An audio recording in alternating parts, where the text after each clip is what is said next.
This is Living Power with Dan Hurst. You're going to develop the wrong character, and if you develop the wrong character, you'll make the wrong choices, and if you develop the wrong, well, you know what I'm saying.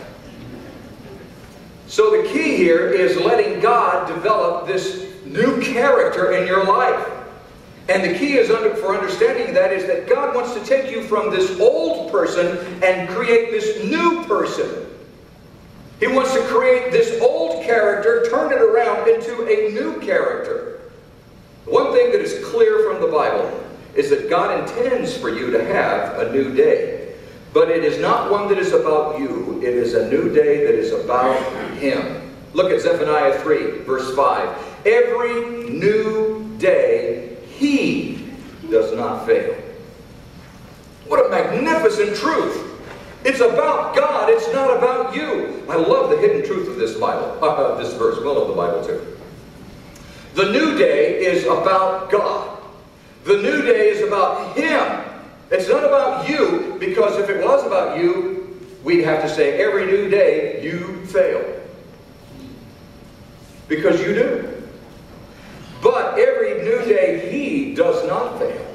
It's about Him. The new day that God wants to develop in your life is about Him, not about you. And this principle is so critically important. God is not dwelling on your failures or your flaws or what happened to you. He's looking ahead to a new day through your life. And it basically means there are three things that God wants to do. He wants to do something in your life, He wants to do something to your life, and He wants to do something through your life. And God is up to those three things in your life. He wants to do something in your life, He wants to do something to your life, and He wants to do something through your life.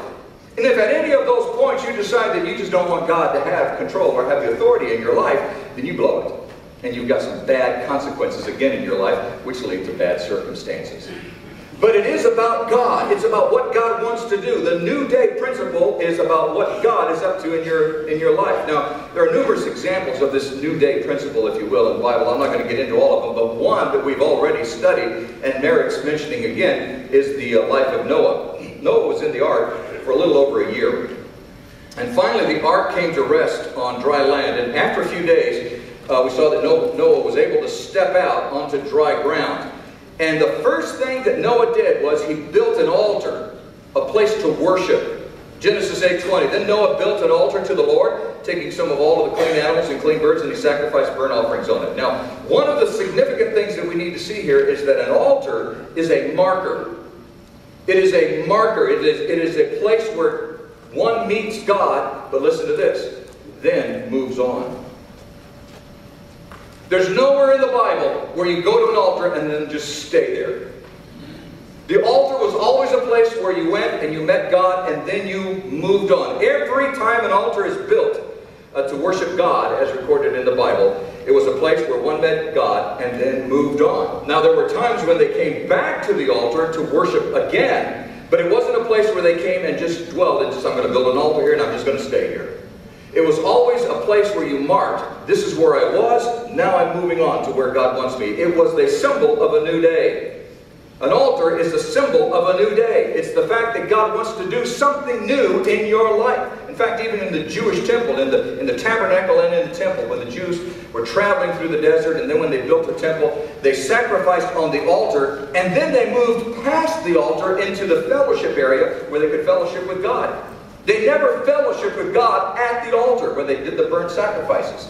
They always moved past the altar of sacrifice. That's so symbolic because we tend to stay right at the altar where our sin is and where we consume the sin and we keep thinking about the sin and, oh, I can't believe I did this and this is my life, and we dwell on the sin, and God said, get past the altar. Move it. Looking for a Bible study that's focused on the practical application of the Bible? Check out our website at theopenclass.com.